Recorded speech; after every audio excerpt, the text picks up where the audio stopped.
So the Hikikomori is a Japanese term that came into being after the war, when there was bombing and so on and so forth. What happened? It created fright in our population, in their population. So they kept themselves to themselves, confined. Up to now, the fear is still there. What we have created in our society is just that sort of fear. On the surface, we appear to be happy, we smile, the false smile, we pretend to be friendly, not just friends and colleagues and so on, but also at home. We're destroying this world gradually. Okay, so I'm going to use that word Hikikomori.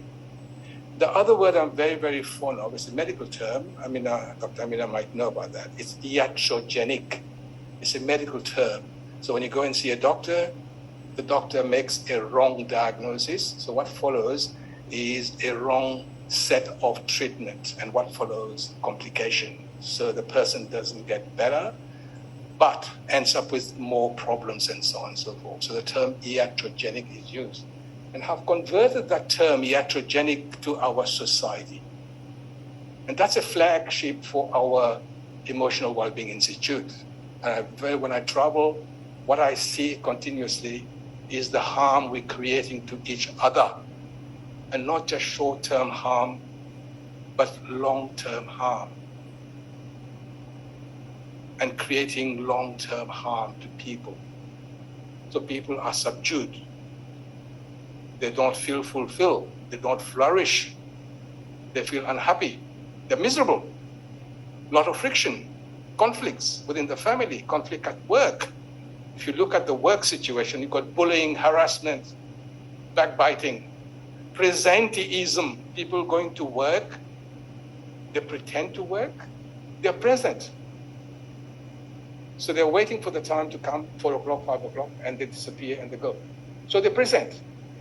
When they go back home, they tell their family, yes, we have actually done our work. Okay, we talk about burnout. It's continuous.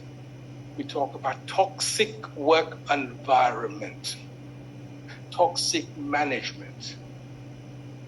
My research will show that large number, very high percentage of directors, no reference to any directors here, a large number of directors of companies and so on, they tend to belong to the group of narcissistic personalities,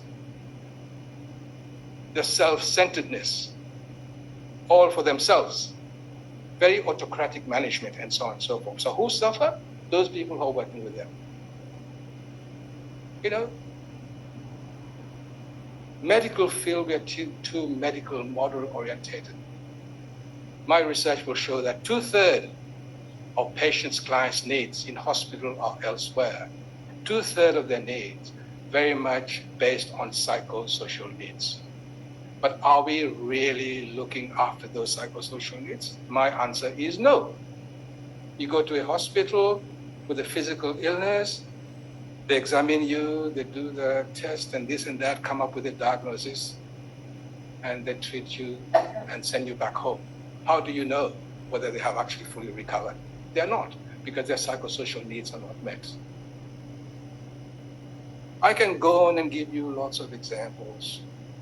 I've done a lot of court work.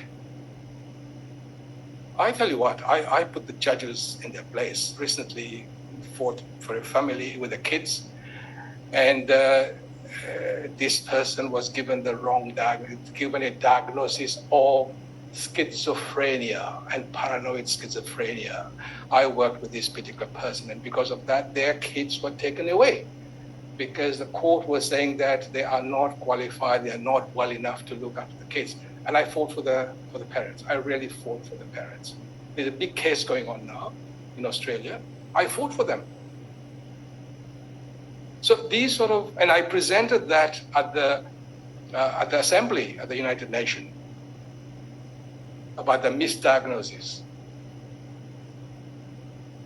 And if somebody has done something wrong, you try them out, you send them to the jail. I actually prevented a lot, especially youngsters, from going to the jail. And I used to say to them, look, you have done this wrong, that wrong. Do you really want to go to the jail? He said, no, sir. But what can you do? I changed them, and I made very strong recommendation to the court, juvenile justice court, and so on and so forth. Instead of them going to the jail, rehabilitate them. What do you want to do in life? How can you go about it? Would you benefit from some mentoring and this and that? So instead of going to the jail, how can you improve yourself?